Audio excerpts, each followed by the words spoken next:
Hey, everybody, welcome back to the New Media Podcast. This is all about how to build an audience first business without depending on algorithms, advertising, and platforms you don't control. That's the type of stuff we talk about here. So, if you're a media founder, you run an education, information, creator style business, you are who we made this podcast for. Colby, how you doing today? Doing good, doing good. Not as good as you in that shirt, Matt. If you caught this on video, you're enjoying it. If you don't have it on video, Matt's got a great shirt on. Yeah, I might regret this decision. This is a Stardew Valley shirt. This is going to show how nerdy I am. I bought a bunch of Stardew Valley merch. It's like that. Have you heard of that video game? It's an indie game. No. Some people will know it. Yeah, it's hard to explain if you don't know it. It's kind of like Harvest Moon. This came out like 5 or 10 years ago, made by one guy, Eric Barone. Yes. Nice. And he sold made it all by himself. Launched it 10 years ago. He sold, I think, 30 million units of this game at like $15 to $30 a pop. Tens of millions of dollars in gaming sales. It has a whole cult following. It's great. I'm not a huge gamer, but my wife and I like the game. I haven't played it in years, but yeah, I got a bunch of merch for her birthday. I got the shirt for myself. I wasn't planning to talk about the business of this, but like it's interesting. Indie gaming is really cool, especially when you think about distribution of an indie game. Just that battle. That's what I equate it to as a battle. But wait, remind me what I missed the name of the game. What's the name of the game? Stardew Valley. Stardew Valley. Stardew Valley. Okay. Yeah, it's like I think he's made the most money through just selling the game, right? But probably tens of millions of merch stuff. And there's a lot of like bootleg merch that isn't licensed, but he has like a good licensing business where he has partners like Fangamer that sell a lot of merch, sell soundtracks, DVDs, vinyls, like every type of merch you could think of. And one thing I went to a couple months ago was a symphony.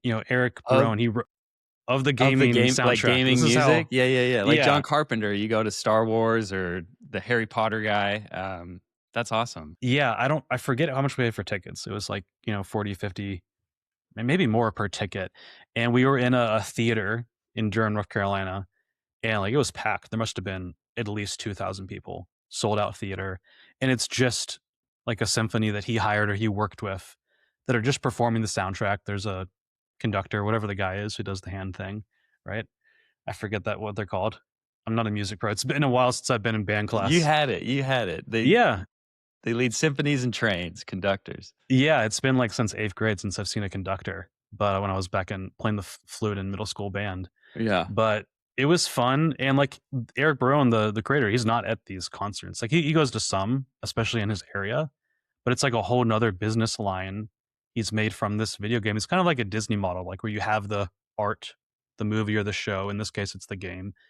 And then he has all these other ways to monetize it that are just extensions of that and extensions of the universe he created. Is it just him? Or is he now a larger organization? It really is just him. Like from what I understand, he's the only full-time person, but he has all these partnerships. So like he does all the design, dialogue, game development, writing, and he does that for the like the PC version of the game. But he doesn't have the skill to like port it over to consoles or mobile. It's huge on mobile too. So there's lots of like agencies essentially that do that for him, that port the games over.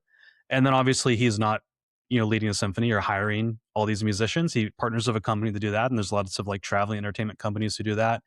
He partners with e-commerce companies like Fangamer to make the merchandise and license that. And he gets a cut. So yeah, it's all partnerships, right? It's got every successful solopreneur who's doing tens of millions has a lot of these big partnerships with service businesses or agencies or freelancers. But it really is just him, from what I understand. Does he like continually develop it and like keep is it like a regular release? Like he has this ongoing relationship, or did he just create this thing, put it into the wild, and now he's just sort of riding that wave? It's both, because the game came out 10 years ago, and like that was the core thing. It's kind of like a book. Like it is what it is. But they do what do you call these things? I'm not a gaming expert on terminology, but like downloadable content, so like game updates essentially. Oh, yeah. DLC. And he's done, we're on like Stardew Valley, like we're on like 2.9 or 2.8 or maybe even 3 point something now. He's done probably 1 or 2 dozen game updates DLC that have just made the game bigger. So you had like the core thing, and then 10 years later, it's still the core thing, but there's a lot more to do, more or less. To get really nerdy, this T-shirt is like from one of the DLC expansion packs. Yeah. And one thing he does, I actually don't like. He's very smart business wise, but I don't think he's like trying to over monetize it because he's released all this DLC for free. In most games, that's a paid add-on. You buy the game for $60, you pay $20 for the DLC. He has just expanded it, and the gaming market's so huge. Like if you create something people love and it becomes a perennial seller, the market's just massive. So you can just go and there's lots of word of mouth marketing too, right? Streamers and all that stuff. So like you can just go and sell more and more to the market, and then those people become hyper fans and they buy all the other stuff that he has to offer, like merch. Yeah. No, I saw some stat. I'm not gonna say what I don't remember what it was, but it was just how massive the gaming industry is, and it blew my mind because I guess I don't game, so I'm not participating in that market. But if you do game, you spend a lot. I mean, you spend a lot. Like each one of these games now is like $80, and then like the downloadable content can be hundreds of dollars on top of that over the lifetime of you playing the game. And yeah, I was like, yeah, it's a really cool medium, especially like indie gaming. I like indie. Yeah, like mediums as a creator, games are cool. I would imagine they're incredibly difficult in terms of mediums available to you. Much harder than say like a newsletter or even a YouTube video. It is, and also the market's way bigger. Like the gaming industry is bigger than the entertainment industry. So like bigger than movies and television. Yes, that you might have read the same thing. Yeah, that's it. And obviously it's much bigger than digital media, like newsletters and online publishers and stuff like that. I'm not a gaming expert. It would be fun to talk more about it on this podcast. I'm really into indie games, and I'm fascinated by the people behind those. And I know a little bit about the business of indie games, but there are some real polymaths who make these indie games. Like there's a lot of people who have they're solo. I wouldn't even call them developers because there's so much more than just like a developer who's writing code to make a game. They're like the new authors in many ways, where like they're writing an amazing story, they're designing all the art, they're writing all the music. Like it's just this artistic and technical masterpiece to make one of these indie games all by yourself. So Eric Barone did that. There's a game called Hollow Knight that's very similar. It's like a team of two people. I would love to do like a breakdown on like 3 to 5 of these solo developers who have made tens of millions making really cool art, I think. And this is like for Gen Z and whatever is below that. Like this is like the new art medium that people are consuming. Whatever those young kids are. Whatever they are, Gen Alpha, Gen this or Gen that. Alpha, yeah. It is really cool. How did you so go back 10 years, how did you find out? Because I think when we always think about any sort of creative medium and growing that as a business, discovery is a huge challenge. I can imagine with gaming, especially as the ability to make a game has gotten democratized. Indie gamers, I imagine back when there was Atari, maybe there were a few, but now there's probably tens of thousands of indie game creators. It's really competitive. I do think distribution is solved, and that's maybe why it's more of an art form, because if you make a really good product, word of mouth carries it a long way. Like people are going to stream it, people are going to share it. I probably discovered Stardew Valley either through a friend telling me or through like a top 10 indie games or top 10 farm style games YouTube video. Like people just make content all around your game if it's good. And that is like the 0.1% of games that actually get that reach. But if you can create that product and maybe get some initial traction or like create an initial wedge, after that, it can really snowball. It seems like, again, I'm no expert, but that seems to be the case. Like these indie games are not running like paid ads to sell. Obviously, like the Call of Duties or the Grand Theft Auto, AAA games where they're spending $100 billion to make it and they want to make 150 billion. They're spending a lot on advertising, but there are a lot who do well without it. Yeah, some of those bigger titles, it feels like an entirely different gaming vertical. It's like the friends of mine that game still, they only play like 3 games ever, period. The indie gamer, that sort of stream, you're more experimental, you're more into it for the story, for the art, for the medium, which I think is really cool. But that to me feels like a different consumer. So almost a different industry. There's some overlap, but yeah, there are people who play indie games and like that's kind of what they're into, and there are people who play first person shooters or Madden sports games or whatever, FIFA, RTS games, like real time strategy, Civilization, that type of stuff. but it's cool. I want to talk about fandom because it kind of relates to what I was just saying. And Sam Parr, he spoke at New Media Summit about a month ago now. And one of the things that like I took away from that, and a lot of people took away too from what I heard, is like you need to be creating content that creates fandom, and on a content medium that also creates fandom. So what do I mean by that? Like people who listen to your stuff and they're referencing stuff that you said 36 minutes into the podcast episode, or at the bottom of your email newsletter, or a YouTube video you published 6 months ago. They're talking about that when they email you or talk to you in some way. The challenge is a lot of content that people are doing, whether it's just content marketing or whatever strategy they might have. I don't think it really makes fandom. Like if you just post on LinkedIn and you crush it on LinkedIn, you do the LinkedIn comment to get lead magnets and you grow your list that way. That attracts a lot of impressions, followers, and I think that can attract and build a pretty good business. But do you really have true fandom through that format? Just like a person who does short form video, like if they're just like a TikToker, there's very few TikTokers that have true fandom. Like you hear about these big TikTokers who have 10 million followers, but they can't sell out like a show of 300 people in person. Yeah. And I think like some of the strategies that those short form folks use or the LinkedIn folks use, you're just kind of gaming the algorithm, and you're to your point, you're getting a bunch of impressions. From a performance perspective, it's really effective, and this was a good post.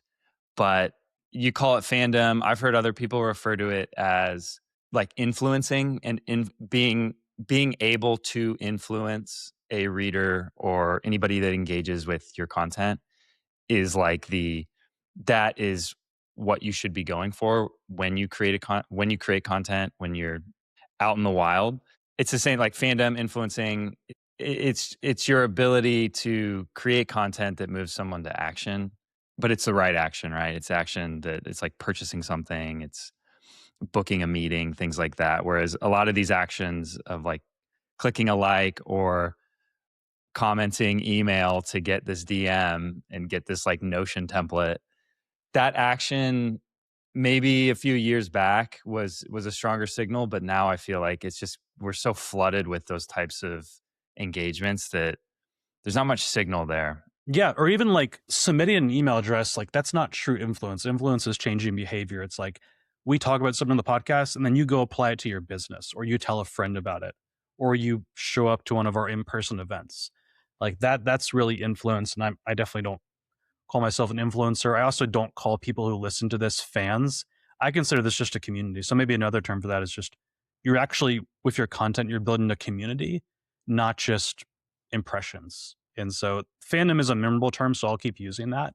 I think that's what a lot of people don't realize is like me, everybody, we get so caught up in numbers, how many followers, how many subscribers, but you can do a lot with 500 to 1,000 people who are really into your stuff. This is the classic 1,000 true fans, but it's still so true. We have an email list in our business of over 50,000 people. I mean, the people that are really making our business possible are like between 1 to 5,000 people on that list that are consistently buying our stuff, working with us, listening to this podcast. And that there's always this Pareto principle of any type of audience. But you have to have an audience in a channel where you can actually build fandom. So I think just to give people channels that actually build fandom. Yeah, I was going to ask you, what do you think? Yeah, there's not a lot. So podcast, long form YouTube, live events, newsletters if they're done well, and really everything if they're done. Any of these channels if they're done well, they all have to be done well. And then live streaming, which we might talk about later. Channels that generally don't, short form video, really any social media. And YouTube's not social media, by the way. People think of that. So things like Twitter, LinkedIn, TikTok. In most cases, they don't. There are some exceptions where people are just so damn good at creating magnetic content that despite the medium, they can still build fandom there through short form video, through text, whatever it might be. But in most cases, it really has to be podcast being number one, or maybe live streaming is number one, but that's not a good fit for everybody. Then podcast, then long form YouTube, and then newsletter is kind of a distant third. It's really, you have to be a really great writer to build true fandom in a written format.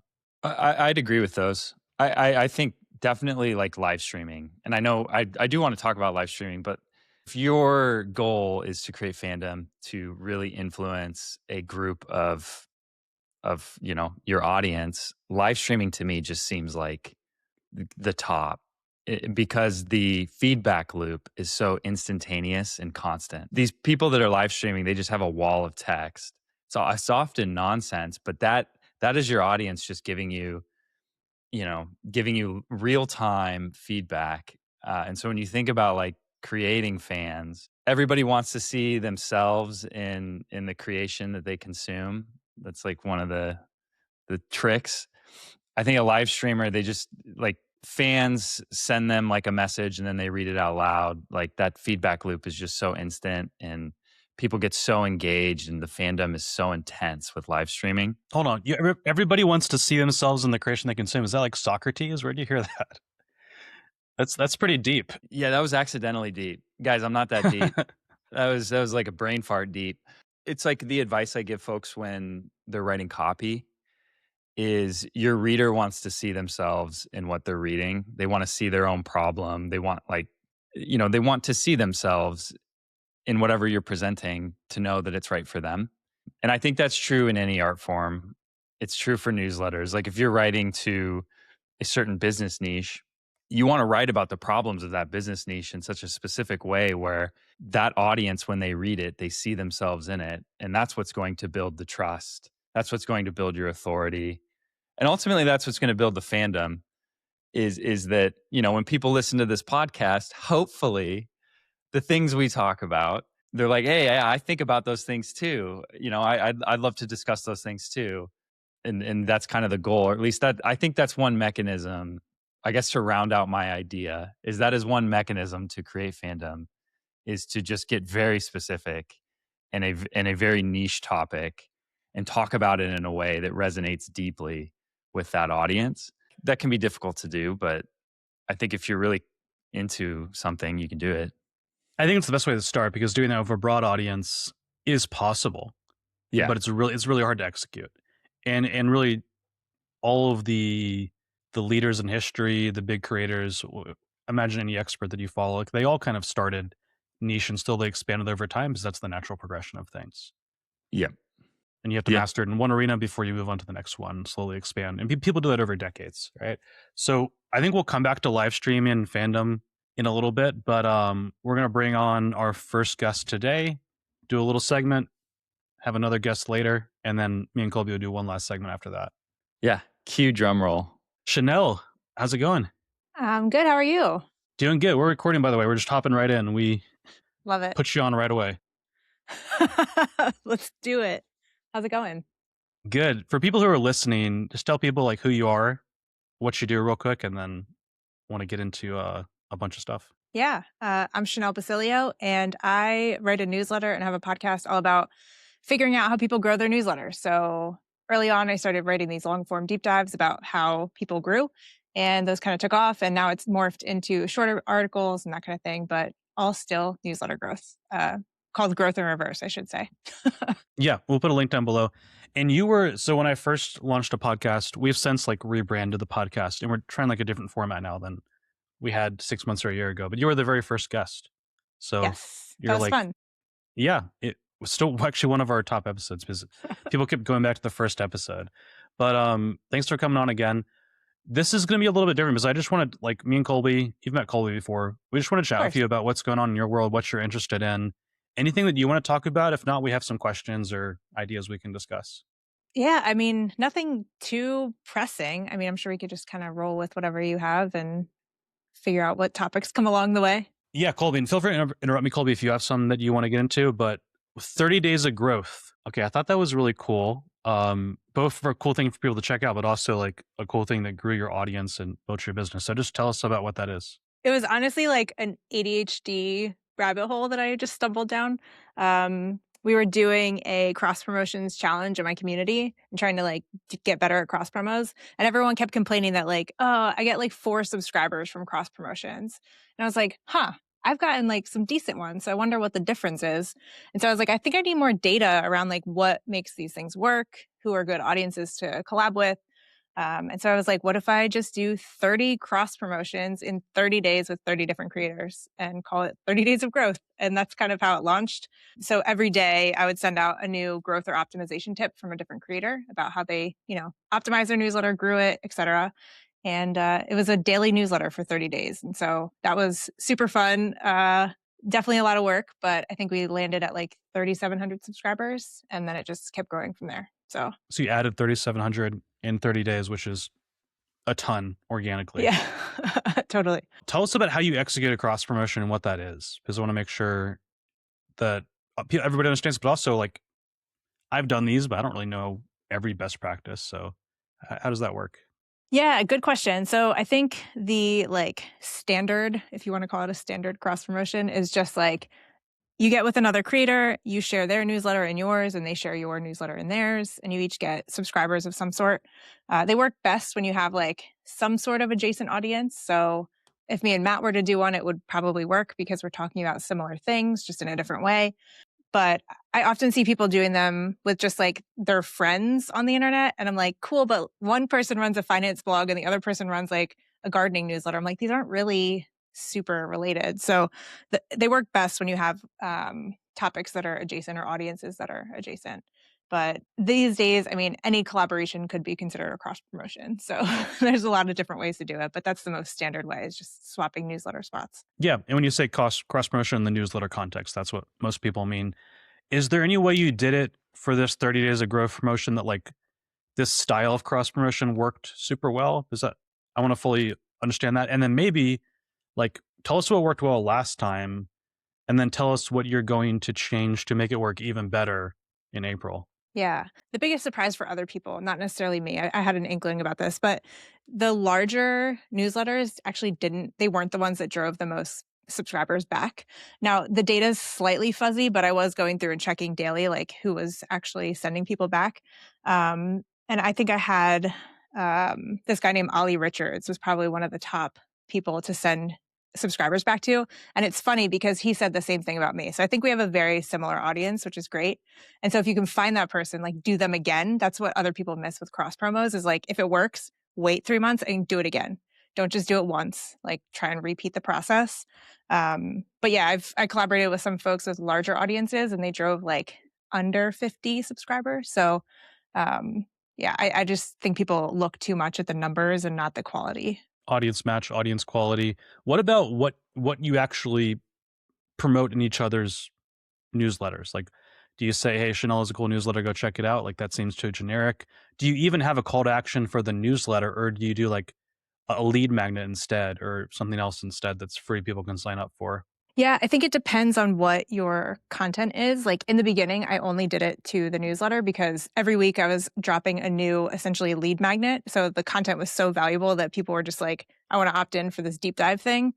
But you could totally do a lead magnet. I'm actually doing some cross promotions now with people for 30 days of growth. So promoting this upcoming series, and it's urgent, it's time bound. And so if you don't sign up by April 20th, you're going to be a little behind. So I think that does work better, as well as probably what you're alluding to. I haven't tested it, but that's what I've heard. Our buddy Daniel Bustamante have talked about do a cross promotion, but both promote your own lead magnet instead of just your newsletter.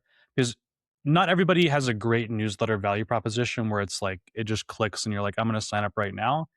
But usually lead magnets are a little bit easier for people to pull that off with. You can show something super actionable, they can click from another newsletter, sign up, and oftentimes both sides get more growth that way if they do it with lead magnets, from what I think. It's a very specific problem and a specific solution right there. It's hey, do you have this problem? Here's my free thing that's going to solve that. So I agree with that too. Your second question was what I'm changing. I think I'm going to do a lot of similar things. I had a referral program last year.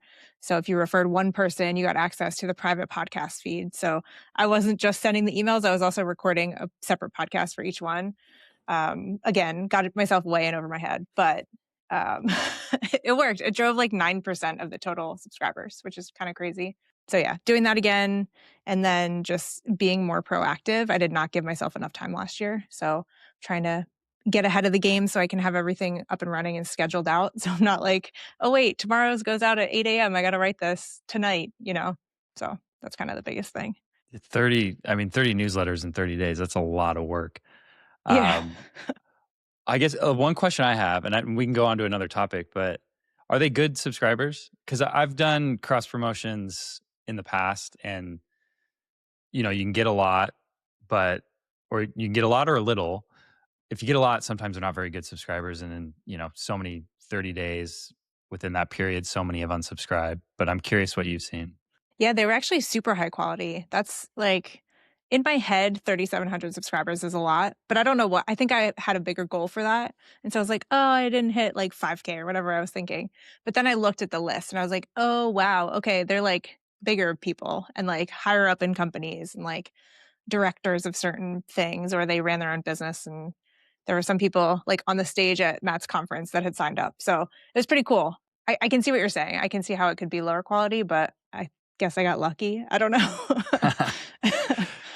Yeah. Yeah. No, I mean, I'm sure, like, to your point of having adjacent newsletters, I think that's key. If they're interested in this thing, they'll probably be interested in that. So Everybody you partner with seemed like mostly a good fit. And then what you're promoting, this almost like 30-day pop-up newsletter, aligns perfectly with your business and with your regular newsletter.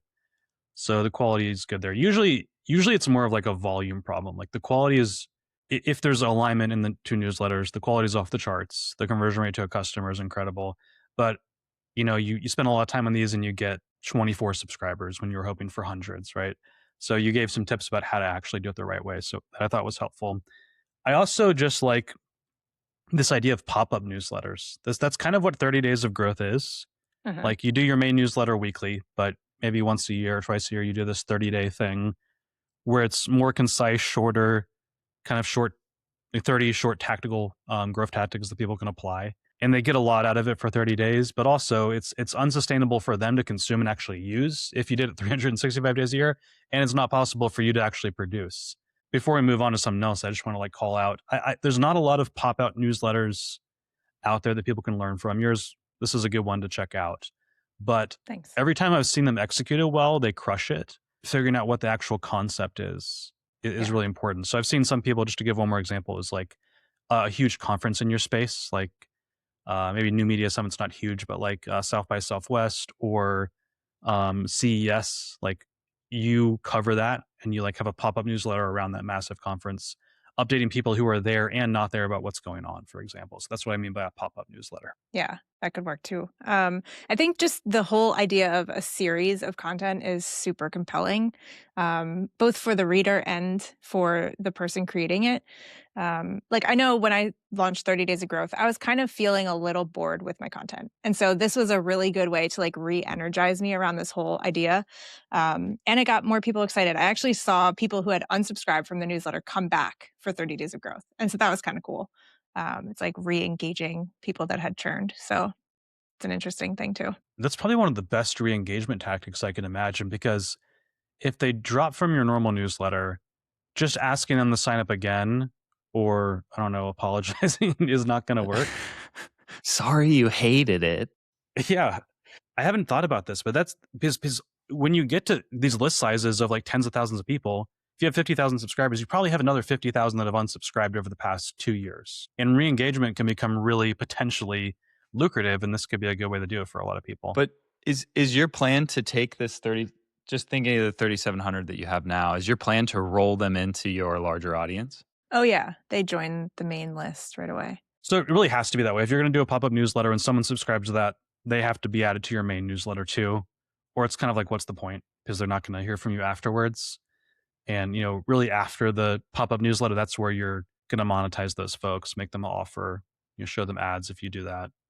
You're kind of making me think that I should start running Facebook ads for this and just target the people who have churned from my list. Yeah, it's hard to do that with a small audience, but you could do a one-time email if you have enough. But a one-time email, I don't think that's illegal or unethical to do from another domain or maybe your domain. Just send them a one-time email, acknowledges that they unsubscribed, and then pitch them on this new thing. I think that I have no idea, but I feel like it could work.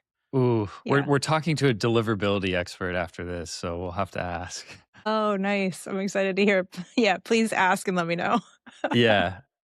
I would not do that, but a different domain, different domain. Yes. Okay. That's yes. The key thing that you can just burn, but also setting up the domain is kind of a pain in the butt. But I just want to see it tested. So I just tell people to do things that I want to see the data from. Steering me in the wrong direction for a test. Somebody be Matt's guinea pig. Any listener, please do this. Yeah. I'm sure Matt Paulson has done this somewhere. We should ask him. He's anything you can imagine when it comes to marketing or like these types of hacks, he has done.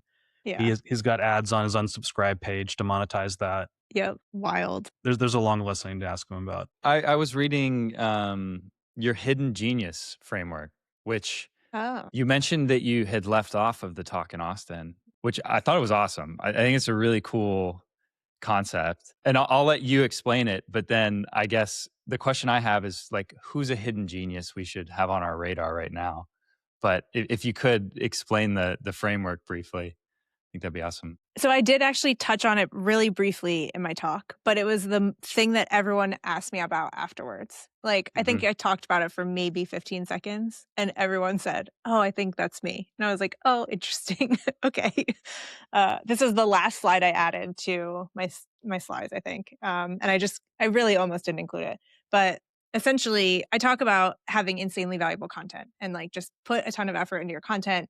And the growth hacks are going to work better. You're going to grow faster, whatever. But what I realize is I think there are a lot of people who put all of their time into the content and none into promotion.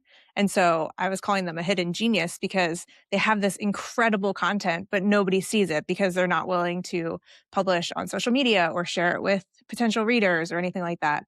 And I got the most replies to my newsletter in a while from that one. So it was pretty crazy. But yeah, that was just like a random topic I thought of. And I was like, oh yeah, this makes total sense. So it's people who are just spending way too much time on the content and not enough time on promotion. I was going to ask, like, do you think there's how much time should you spend on content versus promotion? If you fall into this bucket, like, how should you change the way you're allocating your time? Yeah, it's a good question. And I almost wonder if it's not like a time thing, but it's more like you're scared, like your fear of promoting your own stuff, which I get. I totally understand that. It's like fear, or I don't like social media, so I'm not going to be on there. And it's like, all right, but there are people who would benefit from your work. And so you should at least do a little bit. In the beginning, it's probably like a 70-30, 80-20 type thing, like 80% content, 20% promotion. I think as you grow, you can probably do a little less promotion, and just like ride on the momentum you're building. But that's probably a good place to start. I think that 80-20 sounds right. I just want to make sure I understand. So it's someone who has, I pulled up your slides. I think y'all can see this. Hey. Someone who has insanely valuable content, so which means good shit. But they don't have momentum. So they're just, I think I see this a lot too. It's a good framework because it's one of those like Myers-Briggs that people kind of identify with, but like, does it apply to everybody? I don't know. Does it apply to everybody that thinks they're a hidden genius? But by the nature of it, probably not. But there are a lot out there, right? Yeah. And I think, I don't know. I've always heard that rule where it's like you should spend an equal amount of time like writing your content, editing in, and researching. A lot of people, they just spend all the time writing. They don't edit at all, and it sucks. Or they don't spend any time on research, and because it's not based on anything, it sucks too. So it's kind of like the same with creation versus promotion. Like at a minimum, it should be 80-20. You create it for 4 hours or whatever, and you promote it for whatever 20% of that is, right? 1 hour. Yeah. 25%. But it probably needs to go more towards like 50-50. And maybe eventually that's not you. Maybe it's your team that does the other 50% or does the promotion for you. And as a creator, you get to spend more time on creating, and your team does the promotion. It's not accessible for everybody because not everybody has a team, but when you get bigger, you will. And the way I think about it is we're creating stuff to like help people, right? So you have to promote it. I don't know if everybody creates for that reason. Maybe they just create because they love it, or they love kind of solving problems on paper and publishing that, or they like writing. I don't like writing. I like working out these ideas. I don't like actually writing them down. But like if no one sees it and I don't get feedback and no one tells me that it helped them in some way, I feel pretty empty after that. So that's, at least from my perspective, why I feel promotion is just as important. And I think we all agree to some level. And then I think there's the other side of it, like the opposite on that chart that you showed is like hard mode, which is like you're spending all of your time promoting it and not enough time on the content. So when people do actually sign up, you're like burning that trust because it's not good. And so I think there's a middle ground that you have to kind of hit at some point. Otherwise, yeah, it's just not a good situation. Yeah, you want to be in that rising creator category. That is a good framework, though. I think that's going to become one that you popularize, just like you have with insanely valuable content. Is this too nerdy? But like, have you thought about creating frameworks that you become known for, Chenell? Or does that just kind of come to you? I have thought about it and been frustrated that I didn't have a framework. And then I talk about these things and people are like, that's amazing. I'm like, oh, okay. I guess that resonated with people. So yeah, it just kind of, it's not something I set out to do in that moment, but it just kind of happens, which works for me. But yeah, no, I think insanely valuable content resonates. And then this hidden genius thing is also resonating. So yeah. And by like, you posted a screenshot of all the email replies you got, which was like dozens. That's really rare, even if you have tens of thousands of subscribers, to get that many responses, some unsolicited to a email. I haven't read the post on Hidden Genius yet, but I will later. So like, it shows me there's something there. And I kind of had this epiphany. Maybe it's not an epiphany. Maybe it's obvious to a lot of people. But I thought about this last week, where I feel like if you're building these creator media expert businesses like we are, and you don't have a framework that you're known for, it's really hard to become successful and to become more known. And I feel like this is not talked about very often, but think of any example, the people you cover in your content, like a Cody Sanchez, or I don't know if you've done James Clear. Hermosi has a ton of frameworks. People can think of dozens of examples. They all have this framework that they're known for. Simon Sinek, Start With Why, Golden Circle, Dave Ramsey, Baby Steps. People like me who are kind of early in the journey just haven't thought about what's my framework or list of frameworks that I'm becoming known for, and how am I actively creating them and promoting them? Have you thought through this, or do you agree or disagree, Chenell? I do agree. I think it definitely makes your work more sticky and people remember and can easily share your content. It's hard though, because I feel like sometimes people are just creating frameworks just to create a framework, and that doesn't work either. So I think you do have to have some experience in the space and be able to knowledgeably talk about what you're learning, what you've seen, and then turn that into a framework. But yeah, no, I think it's probably the biggest cheat code for any larger creators if they have a framework. Yeah, and that is a good point. If you just force it or ChatGPT it and make like a fancy acronym, it's going to be helpful in some ways, but it's not going to be like the thing that you build a brand around or a book around, right? I think like this insanely valuable content, that could become a book. Maybe it's not going to be like Atomic Habits, but like that's really how look at all the best-selling nonfiction books. They're all built around a framework that could be essentially a blog post, but it becomes a 200-page book. It seems to come from just a problem set or a topic that you've just worked on a ton or written about a ton over multiple months or even years. And then out of that comes your frameworks. Like Alex Hormozi's talked about sales or built sales teams for years. And then he has the closer framework for like doing a sales call. It's not even a particularly well-known or special framework, but like that came from, hands-on experience. And you've done the same with content strategy. And then out comes your insanely valuable content framework. So at least in my experience, that's how they've come. It doesn't come from just like thinking about what's my next framework for this week. It has to come from a problem set. Yeah. Or even like Justin Moore has one. You probably wouldn't consider it a framework, but it totally is. Like his sponsorship wheel, there's like 6 steps to it. And it's exactly what you go through on every sponsorship. And I think that's super awesome too, because he can take content ideas and just put them into a specific bucket of that framework and be like, we're on step 1 of the sponsorship wheel, and just continuously talk about this thing.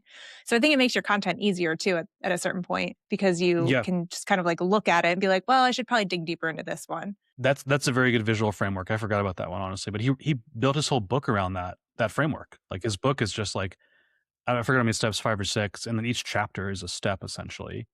And the intro of the book is like the sponsorship wheel, and it kind of concludes with that more or less. So it's really powerful. I don't know if people are going to love or hate the framework talk when they listen to this podcast, but I just want to point it out because I feel like it's overlooked. I don't know if people, do you think it's overlooked, or am I just harping on this too much? No, I think it's overlooked. I think it flows so naturally into people's businesses that you don't even recognize what's happening. And so, but if you look at any of the creators, like especially Alex Hormozi, he has all of those like stick figure drawings of like insane offer, or whatever he calls it, no brainer offer. And there's like a framework and a drawing you could think of immediately when you think of that. The value equation is like his that one most too. well-known framework. From what I hear, it's his most well-known. And yeah, like I hear that reference. People are talking to me and they're referencing someone else's framework. And that happens a lot with a lot of different people's frameworks. And that's how do you say your last name? I keep messing up every time I say it. Burgoyne. Burgoyne, yeah. She's kind of rebranded her company to be almost all about helping people create ownable ideas and frameworks. I don't totally know. We're going to talk to her in a couple weeks about what she's building. But I thought that was really cool. Just like be a framework. Yeah, I think it's actually pretty smart. I haven't gone too deep into the content, but from what I see of her like switching it up, it seems that she's taking like the same concepts from Why We Buy and almost just like broadening the scope of like who would benefit from them. So I think it's smart. She's got a little genius in there. Yeah, it's a very good rebrand. It's not a brand new topic. She's talked about this stuff before. She's just packaging it in a different way and making it more broad.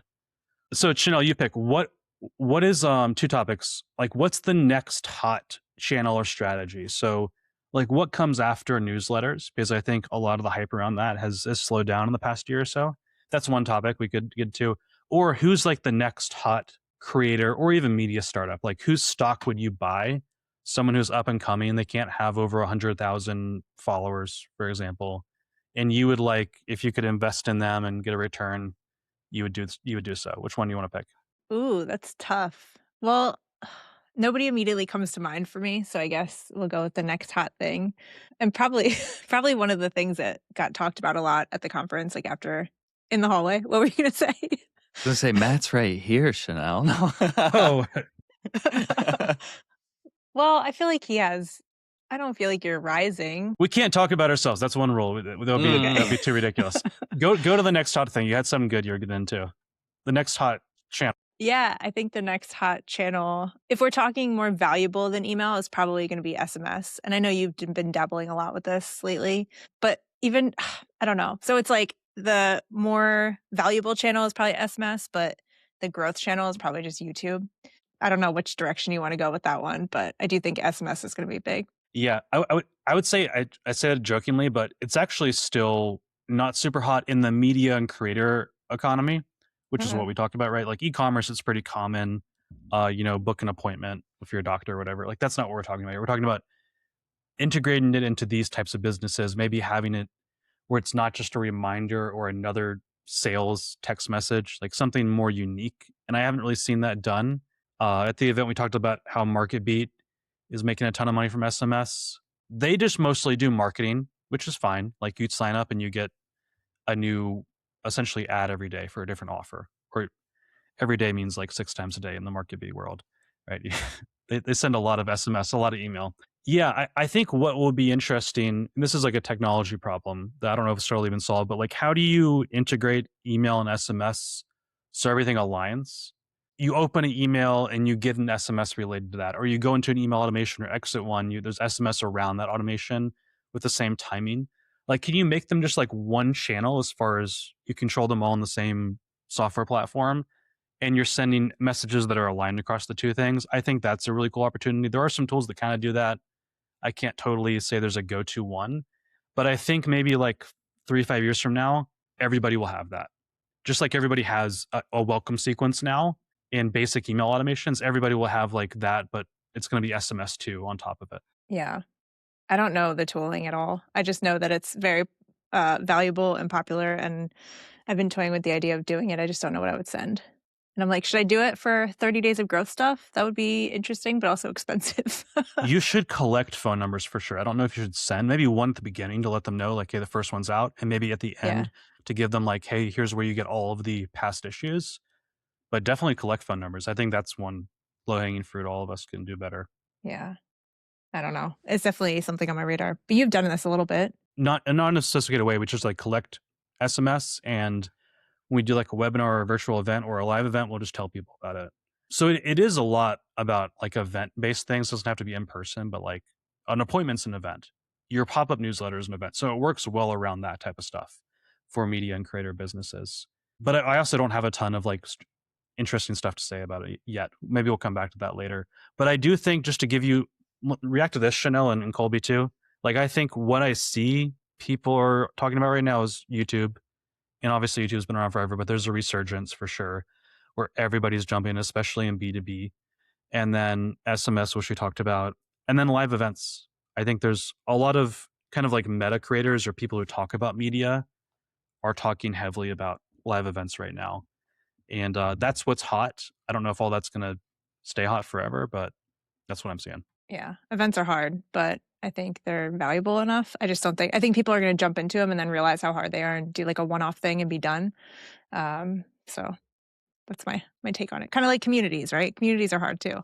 People get excited about it and then they just fail. Communities are one that like maybe was hot around, post COVID, and has since kind of like slowed down, but it will eventually come back. Just like email and newsletters will be hot again eventually. But events are, a lot of people are going to do events for 1 or 2 years in a row, and then they'll shut it down and never do it again. I mean, that's how most events end up. I want to do an event, but we'll see. I know it's hard, so maybe a small dinner or something. Dinner clubs are all the rage. Yeah, like a Jefferson. You know what a Jefferson style dinner is? No, I don't even know if this is like the right term. Maybe it's like how every dinner is, but just so a dinner. Most of the time, like you're kind of like spread out over a long table, and there's like separate conversations going on. You just try and find like a U-shaped table, or even a circular table, or maybe even multiple tables, like in a rectangle, and you have someone to kind of lead and moderate the conversation. You're just having the same conversation together, all in like a group of 7 to 8 instead of having these break offs. So it's kind of like a panel, but it's a dinner. Yeah, when people do sponsored dinners, they're usually Jefferson style dinners from what I've seen. Okay. Interesting. Yeah, I've never heard this term before. I haven't hosted one, but I think it's more fun than just kind of letting everybody do their own thing and hoping they have a good conversation or they find someone, or maybe they feel excluded if they're off to the right when you're at the head of the table or whatever, right? It's kind of totally. Or if you're introverted, that's kind of hard. Yeah, totally. Yeah. Chenell, I think that's a good place to wrap it up. Where can people find you? Put a link to your maybe 30 Days of Growth down below. What do you think? Yeah, that works. 30daysofgrowth.co or growthinreverse.com is the main website. And then we also have a podcast, Growth in Reverse. So all things live there. Check it out. All right. Thank you. Me and Colby are going to stay on, do our couple more segments, and you can just click leave and then let your thing upload. Cool. Thanks, guys. Thanks, Chenell. Have a good one. We'll see ya. Bye. Thank you. But yeah, hopping back to live streaming because it's on my mind all the time. I recently listened to Semaphore. Shout out. Is that how you pronounce it? Semaphore? Yes. Semaphore's podcast. They had a Twitch streaming channel that does basically it's a political commentary, and they stream it, and it's really popular with Gen Z. I'll have to link the podcast. It was a great quick 20-minute podcast, but the gist of it is streaming. I think we were just talking about earlier. Traditionally, it's gaming, and then you have kind of this. I call it like lifestyle pop culture streamers, like Kai Cenat, Speed, just those massive streamers where they're streaming 24/7 their lives basically. But there's this new area of streaming that is politics. It's these non-traditionally streamed verticals. Non-entertainment. Yeah. Politics can be entertainment, but mostly non-entertainment. Yeah. But like finance, some of the maybe more B2B topics as well. And just the opportunity to stream those, in part because I think consumer behavior and people's appetite for streaming has changed and grown. I never used to watch I don't watch streamers. I've always watched clips. I think that's also why people stream, is to get and generate a ton of clips. Streaming's really addicting to watch. I mean, I found myself so full disclosure, I'm not in the manosphere, but Clavicular, who's a very popular streamer, if you're in media, you probably heard of him and his rise, and there's a lot of interesting interviews coming out. And he streams everything constantly, and out of curiosity, you hop on that, and it's just him gambling. That's the stream. But it's like incredibly addicting to watch these things, because I think streaming as a format fits very naturally into your natural, like a 21st century media diet, which is multi-screen. It's you're on your phone, probably scrolling or shopping, and then you have something playing instead of reality TV. More often now, it's like these streams, which are a little more interactive. And watching streaming while you're playing a video game. Exactly. And so I think it's a really addicting format. And what's interesting and notable is that there's just more types of content that are being streamed. we talk about how it's like the best feedback loop. I think that's a huge benefit. But what was interesting about that podcast I mentioned is that at the end of the day, all of these creators are just trying to get to YouTube. So you're only streaming to build that audience, to build that connection, to build that trust so that you can take that audience and just port them over to YouTube because YouTube is the summit, as they say. And that's just where you're going to get the most, that's where you're going to monetize at the highest degree. And I think everybody just wants to be there as opposed to Twitch. But yeah, and a lot of the biggest streamers stream on YouTube too, or at the same time they're streaming on Twitch, YouTube, whatever other place like Rumble, that's like big in the manosphere. All those at the same time, so it's not just like, because a lot of people who listen to this are like over 40, 50, 60, and they think streaming is just Twitch. But if you're in that demographic, like you probably listen to like 3 hours of podcast a week or more. Streaming is like podcast for Gen Z or Gen basically, Alpha, right? It's like the same. You're just passively consuming this thing while doing other things like you do when you're listening to a podcast, you're driving, you're working, doing whatever. Streaming. I mean, I can't imagine a lot of people are just glued to a screen watching a stream. That rhymed and that was not intentional. But I feel like that's I haven't, it's been like a year or two since I've even watched a live stream. And you really have to do it to understand the appeal. Like we cannot explain why it's interesting or why people watch it. You just have to do it yourself. It's kind of like, I was going to say drugs, but yeah, joking again. But like you just have to do it. It's true, and it is something. I think there's an ephemeral quality about it where it's happening live. It's very unstructured. It's very improvised often, and so anything can happen. There's sort of that suspense as a viewer, and the good streamers kind of play that up quite a bit. I personally haven't watched any of what I guess like these serious streamers, this new era of serious streamers, but that's for my personal research. I'd like to maybe watch some of these political shows. Because most people listen to this, they're not entertainers, right? They're creating content that's educational, information based. But that is working in streaming now. Like Alex Hormozy is making a big bet on live streaming, and he's doing live streams at least once a week or multiple times a week. And he's producing hundreds of clips from these live streams. I haven't watched a bunch of them live, but it seems like his format is he kind of teaches a concept for 10, 15 minutes at the beginning, and then he just takes calls. He takes calls, people ask him questions, they vet the calls before, he answers, goes, he'll do like a 15-minute answer working through someone's problem or helping them grow their business. That becomes a clip, and people watch that.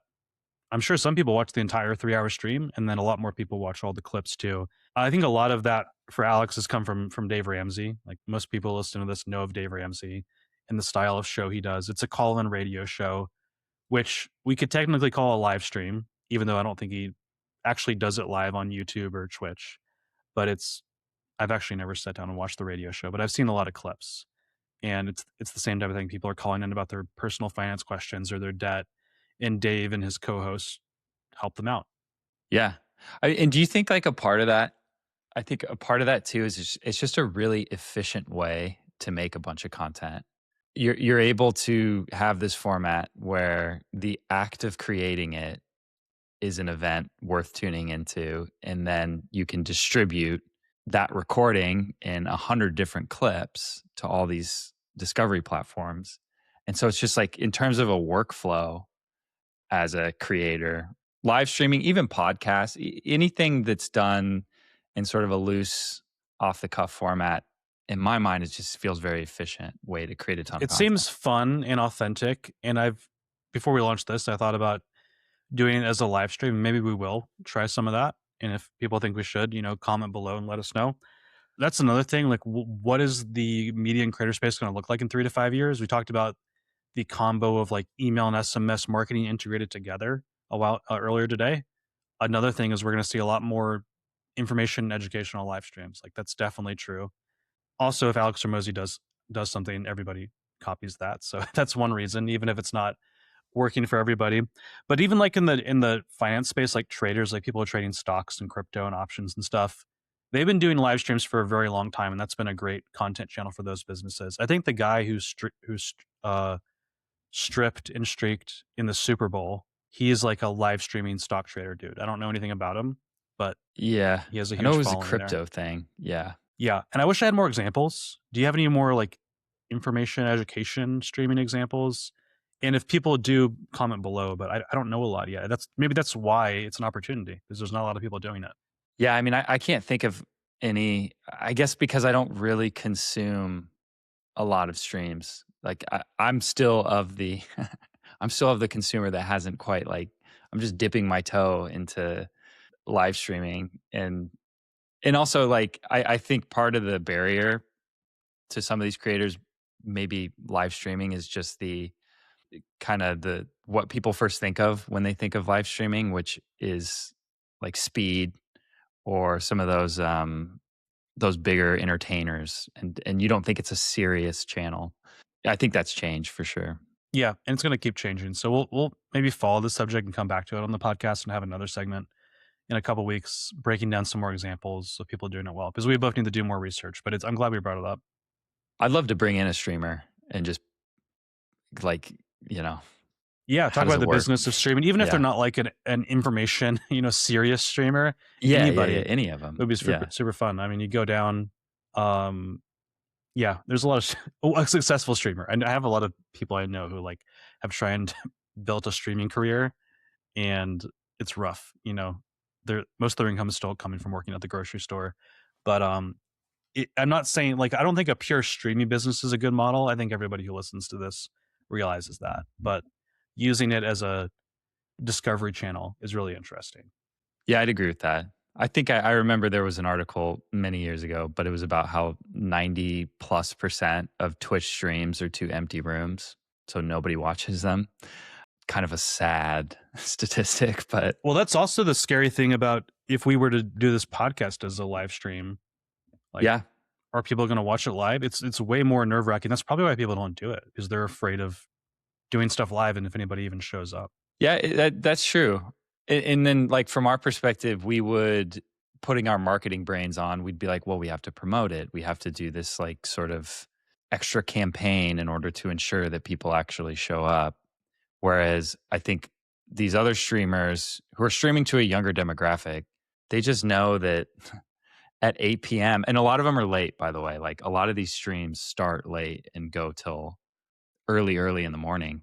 They know that their audience is awake and not busy at those late hours. But I think for our audience, if you're listening, like I know personally as a dad too, I couldn't do an 8 p.m. But yeah, the only thing I worry about for the because people who watch streaming are generally younger, also even like high school, college, and there's a lot more free time. I worry for the more educational information people. Will your audience even have the bandwidth to tune in? Like with a podcast, you can listen to it anytime, right? But like everybody, at least the people that we want to listen to this, like they're pretty busy from 9 to 5 days a week. So are they going to tune in at all? And is it even worth doing if we're trying to go after the 6, 7, 8 figure businesses? That's who we want to listen to this, and that's who does listen to this mostly. So that's the tricky thing, especially when you have that older demographic of people who come to our events. It's mostly 30 plus minimum, right? Is it going to translate? And are these young people going to age out of streaming when they get a job, right, and have kids and have a family? So that's the question in my mind. I think it will be more durable than a lot of people realize. Like it's not a fad that's like only for 13 to 24-year-olds, but I'm still trying to square that. That's interesting. There's an interesting point of like aging out of a channel or a medium in terms of like how you consume it.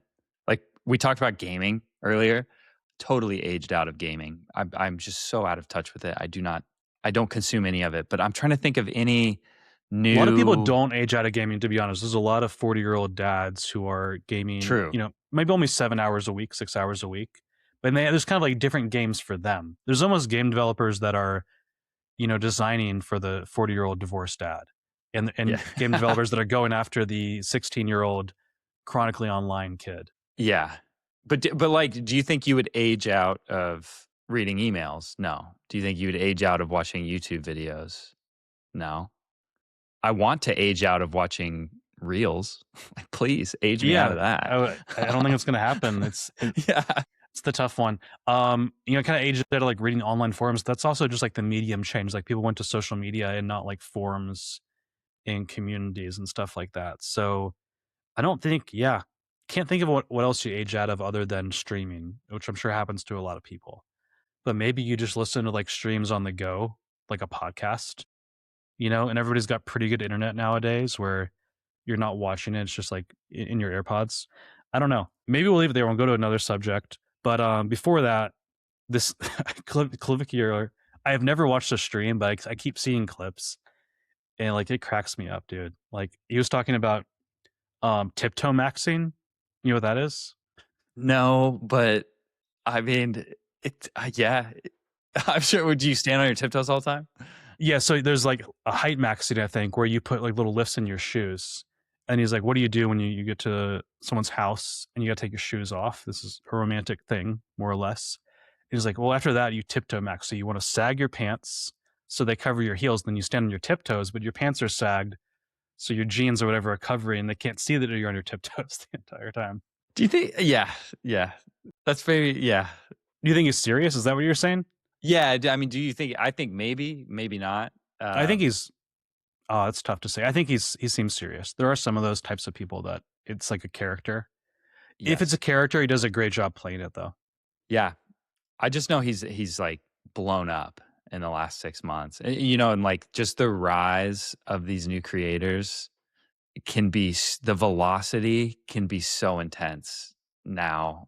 I don't know. In the last like 10 years, it's certainly changed, but I just feel like people go from, like you talk about 15 minutes of fame, people go from like 0 to 1 million in 15 minutes now. It's insane. There's so much scale now in discovery on, especially YouTube, which is where in all these short form platforms, and YouTube has a short form platform too, where it's just like if you have something that resonates, and there's a lot of it out there that people can clip and pull from, you're going to blow up, right? I don't know how long he's been doing this. It would be cool to like kind of go back and see how long he's been streaming or how long people like him have been streaming. I don't want to talk too much about it because someone's going to tell me like, oh, he did this horrible thing and I haven't even heard of him. So I won't dive into colloquial, however you say it. I have very little context, but it's an interesting idea. I wonder, like, one thing a thing that's come up is like, is Mr. Beast the next Little Things or the next BuzzFeed? A lot of people have brought up things like that, and I'm curious to get your take. Like, everybody's seen him explode really since 2020. Yeah. And a lot of people feel like Mr. Beast and his businesses have peaked and he's going to hit a major headwind and head downhill. And like 5 years from now, no one will care about Mr. Beast. I don't know if that's true, but what do you think?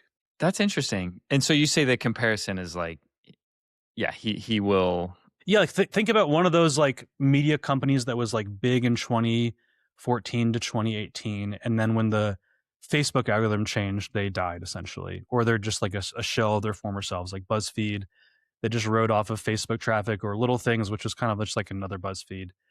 There was all these kind of like viral quizzes and articles and silly cutesy stuff like that. There's a dozen plus media companies you could put in that category. So as Mr. Beast, he's riding this YouTube wave, the greatest discovery platform that's ever existed, and the algorithm and the media really favors him right now. But what if that changes? Is he going to like fall off a cliff? No, I don't think so. I mean, I think he is a savvy entrepreneur, and what was it, about a year and a half ago, 2 years ago, his handbook was leaked, and it was fairly controversial, just because of the intensity of some of the statements made in that handbook. He has it right, so like he's thinking about these things in a much deeper level than just being a YouTube star. And it's clear, like the Beast Enterprise, I forget the holding company's name, but that spans, obviously it has YouTube, but now they have the Amazon deal and they're on the second season of that, which I know is massive, both in the amount they've spent to produce it, but also the amount of eyeballs that it's getting. And then He's got the chocolate company. I think is like rivaling some of. It's not yet rivaling Hershey's. Obviously, Hershey's at the top, but it's making like noticeable impact in that space. And so I just think like he strikes me as just being more multifaceted. He's making more bets than maybe BuzzFeed. I never felt like, I think BuzzFeed rode that wave of not YouTube, Facebook, just absolutely pumping every article. And then at the time, the ad industry was heavily favoring like impressions, and they were just able to generate so much revenue just from Facebook traffic coming onto the BuzzFeed site that I think, that business model made a lot of sense. And I don't remember them ever doing anything meaningful in any other realm. I could be wrong, but it was mostly programmatic ads. I mean, yeah, I'll give that to Mr. Beast. Like, he has diversified revenue way better than most creators and media companies. And I could give kind of like a bull and bear case for him. I think you outlined the bull case pretty well. He's diversified revenue. He's done a decent job diversifying channels across streaming now, and is in season 2 of a pretty big successful show. Multiple products. It seems like the chocolate shit is by far the best. Like, his toys, some people kind of question how well they do. I can't miss, Beast Burger, that failed, but that was a really shut that down. Yeah, that was a stretch, to really make that work. And it's nothing wrong with like taking swings and missing sometimes. I can't think of what else he does, business wise, like other products, toys, chocolate. He did have a Lunchable. Oh yeah, Lunchy. That's still going, I think. And maybe there was some scandals about like, and who knows if that's like a manufactured scandal or a real scandal. Yeah. But yeah, I think Lunchy, which could be a good one. A lot of it is, younger demographic, like targeted, because his audience is more like 12 to 20, it seems like. I mean, I like Mr. Beast videos. I'm not a hater. I think a lot of them are entertaining, but it is a younger demographic for sure, right? True. Yeah. And those are who the products are going towards. So that's kind of the bull case. He's doing a whole banking thing. I don't think we'll get into that because it hasn't been launched yet, but a whole banking fintech. He bought a fintech company. It seems like he's raised some money, but not a ton of money. BuzzFeed raised way too much money, as everybody knows. So did little things on the other people like BuzzFeed, like a Vice, for example. But I would be very concerned for him if I were like, an investor or something like that. Because do I think Mr. Beast is going to be bigger, smaller, like 7 years from now? I might bet smaller. In 7 years is a long time. Yeah, like maybe 5 years he's bigger, maybe 3 years he's bigger. But like looking out 7 to 10 years, I think when you serve that younger demographic, their interest and needs and like trends change so fast. And I don't know if Mr. Beast is cool anymore. And like, does he really have a sustainable brand that people truly love and trust, that they're going to keep buying chocolate and toys and Lunchables from? I'm not sure about that, especially if it's, higher cost and not as good as Hershey's or whatever competitor he's going up against. So I think he's like financially going to do fine individually. Like, he's not going to go broke, but as the success of Beast Industries or whatever company he has, I wouldn't put money in that at a very high valuation like it is right now. So you see it as a bit of like key face risk. You just think Mr. Beast as the brand associated with Jimmy is losing its popularity over time versus. Yeah. There's a lot of Mr. Beast haters. So key face risk, platform risk, because I mean, let's be real. He is 95% dependent on YouTube, and things are going great right now on YouTube for a lot of people. But I guarantee you it's not going to be like that forever. Just like it was on Facebook and Google search and everything else. YouTube is not going to be great for every creator forever. It's just how it is. All these platforms follow the same patterns. And things are really good on YouTube, and eventually they will not be. And then brand risk. Like, do people truly care about this brand and trust it and want to buy from it? And will it really be durable? Because the brand is Mr. Beast. And Mr. Beast is Jimmy. Is that enough to get people to buy billions of dollars of chocolate and use him as a banking partner? I don't know. There's a lot of like, people aren't really talking about this, but there's a lot of things that could go wrong. I think Jimmy will be fine. I just wouldn't bet on it financially if I had to invest at whatever multi-billion-dollar valuation it is. So that's my take. That's my hot take. The last thing I'll say is one more thing, because after I hit on Mr. Beast, I have to say I like him. He's from Greenville, North Carolina. He's like the same age as me. I'm from Greensboro, North Carolina. So if I met him, I'm sure we would get along great. And I think he's obviously very successful and cool. I'm just giving like a nuanced business, hot take. Yeah, no, that's interesting. I feel like maybe I haven't heard many people talk about him recently, but I've only ever heard pretty strong bull cases on like Mr. Beast just sort of continuing the rise, and there's just so many more untapped channels for that brand and his content. They sound smart when they talk about how amazing Mr. Beast is, because they want to act like an expert on the creator economy or a show like that. And he has done so much smart stuff. I'm just saying, from where he's at now, can you do like another 10x? That's kind of what you're betting on if you're an investor. Will he be bigger 7 years from now than he is now? Maybe not. But who knows? Like, he's so smart, he could pivot to something totally different and do really well too. I have no idea. Yeah, that's true. Yeah, I guess I'm curious, like, what do you think a pivot would be, or how would you 10x the existing Mr. Beast brand? I don't know. Honestly, he'll probably just like make enough money, and then he's getting married, he'll have kids, and he'll just kind of like semi-retire. And PewDiePie. That's PewDiePie. Yeah, PewDiePie moves. Yeah, that's probably what will happen. And then the investors will like break even, and maybe they'll do fine. Who knows? I don't know how durable it is. Mr. Beast has some of the personalities on the show. No one really cares that much about Nolan or these other folks. The production and team is obviously incredible, but he does a certain style of video, and if that isn't in vogue anymore, it's going to drop drastically in viewership, and then everything else will go down with that. Also, if someone like gets hurt in a Mr. Beast video and there's like a scandal or something like that, that's really dangerous too. There's already been scandals. I would be worried about I'm sure they do a great job with safety and compliance and all that stuff, but when you do huge things at this scale, stuff does happen. Kind of hard to prevent everything. True. So you wouldn't buy stock in Mr. Beast. Let me ask you this then. Who are you buying stock in? Because I know we asked that to Chenell, and I think we went in another direction. But yeah, it's hard to think of people. I do have a couple that I prepared. And if you have any too, that'd be cool to hear.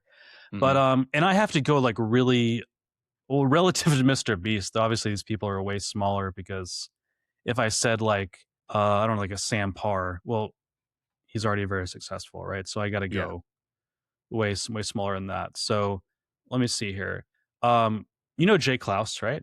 And I'm not saying these are like, I'm not going to like talk about someone who has 2,000 followers that no one has heard of. I just have to talk about people who are well known, but I think they're going to be 10, 100 times bigger in the next 10 years. So I think Jay, he does creator science. He's great at that. He's in the process of writing a book. I think Jay Klaus is going to be kind of like the next James Clear. I think of like a huge nonfiction author. What's another one? Like Donald Miller, any of those types of people. Tony Robbins, that's not a great example for Jay, but I think he's going to have a very successful book, become very well known with a much wider audience outside of creators, and he'll monetize that appropriately. That's a good one. I agree. He's just like executing really well. I guess like the one I have, this is a YouTuber. I'm addicted to their content. Speed with 3 E's, helmed by James Pumphrey, is the creator, who formerly was with Donut, which is an interesting story too, how that YouTube channel was purchased by private equity and then nobody talks about them anymore. But their channel, it's only a year old, just over a year old, 2 million subscribers already. And just the quality and thoughtful content that they're producing, really solid. I see YouTube content going more in that direction. If you hold up one of those, I know we just talked about Mr. Beast, but if you hold up one of the videos that Speed, that channel, is making, which other channels are making similar kind of styled, almost like video essays. If you hold up that content versus what Mr. Beast is creating, which is just pure entertainment competition, 20 minutes of who's going to win, I gravitate so much more to these sort of video essays about interesting topics. This particular channel, Speed, is lifestyle topics, but there's other creators applying that to many different verticals. My habits of watching YouTube, it's going on the living room more often now. And I think as that consumer change broadens and expands, you're going to see more of these like thoughtful video creators. So I guess I'm kind of building a bear case for Mr. Beast right now. But yeah, speed, check it out. They're already pretty big. Do I think they can 10x? Yes. 100x? Probably not. But they're massive as they are now. It kind of started as about cars, but it's really like a men's lifestyle YouTube channel. Think of like a men's lifestyle magazine. I can't think of an example, like a Maxim or like GQ. I never read any of those, but like it's yeah. that type of content. It's like cars, tools. What other types of topics are we talking about? Interior design for guys. Yeah, exactly. How to dress. What I like about it is not leaning into like how to talk to women, like stuff like that. I think it's a little more approachable as a guy in his mid 30s. Yeah, it's really like for stuff. guys 25 to 50, and it's not manosphere, yes, relationship stuff. It's just like fun, interesting lifestyle stuff, hobbies, stuff like that. But with a heavy emphasis on cars, but they're going way broader, which is a cool thing because Donut is just about cars, car channel. Yes. Yeah. And there's a lot of successful media companies in the automotive industry, but they decided to go beyond that. And maybe because they've just talked about cars for like 10 years on that channel, they want to just have the ability to be more flexible and go broader. Yeah. I mean, they did a great video where they talk about the whole donut story, which I think got them a ton of views too. Yeah. I think if you go and investigate that channel, I think it's a good case study of a team, because it's more than just James. It's a team of creators who came together, wide skill set, but they're like totally into the craft of not YouTube video, but just like video in these video essay styled formats. And it's just such high quality right off the bat that it's like you watch some of their early videos, it's like it's guaranteed to be massive. Now, I don't know the ins and outs of the operation and what type of investment was needed from the drop, but I think it's just super impressive, and they're one to look out for and one to learn from too, just in their selection of videos and how they're going about producing them and some of the changes that they've made in the last few months. I don't know how they're monetizing. I think it's right now it's pretty new, so it's still like integrated brand deals, ad reads, programmatic. I think they'll do very well with their own products or partnerships because of the audience. Like it's a more affluent, older men, and they really trust their taste. Like the audience trust the taste of those creators, and so if they tell them this is a cool T-shirt or like this is a good place to like buy and sell used cars, like the audience is going to trust that, and they have they could do multiple products and do very well. Yeah, talk about building fandom for sure. I'm a fan. Yeah, and you just like if you recommend something, what is it, James? I forget the guy's name. I've watched a lot of the videos. I just don't know the main guy's Pumphrey. name. I might be pronouncing that wrong. Pumphrey. But James is the first name. Yeah, it's like I don't even watch a lot of videos. I'm not really a car guy, but I trust his taste about things. If he makes a recommendation, I'm probably going to follow it. So there's some real influence there. I have one more, and I'm glad we're getting to ones that are not like all business related creators. One I have is called the Culturalist. A little bit hard to pronounce. It started as a Twitter account from one guy who's still anonymous. It's called Culture Critic, I believe. It's about culture, Western culture, traditional. Maybe traditional is not the right word, but like art, history, classical science. They write about things like Dante's Inferno and beauty and architecture and philosophy, especially Western philosophy. They break down the Lord of the Rings, like which is kind of a classic Western fantasy novel series, right? I'm not an expert on this stuff. I don't read every issue that they publish. It's by no means small. So the Culturalist, their Twitter account has 1.5 million followers. It's all written right now from what I recall. They have a newsletter, as you can imagine. I forget how many free subscribers, over 350,000 free subscribers. But this is a very broad audience, like truth, good, beauty. Like I'm doing a horrible job describing it. You really got to go to the Twitter account or read the newsletter.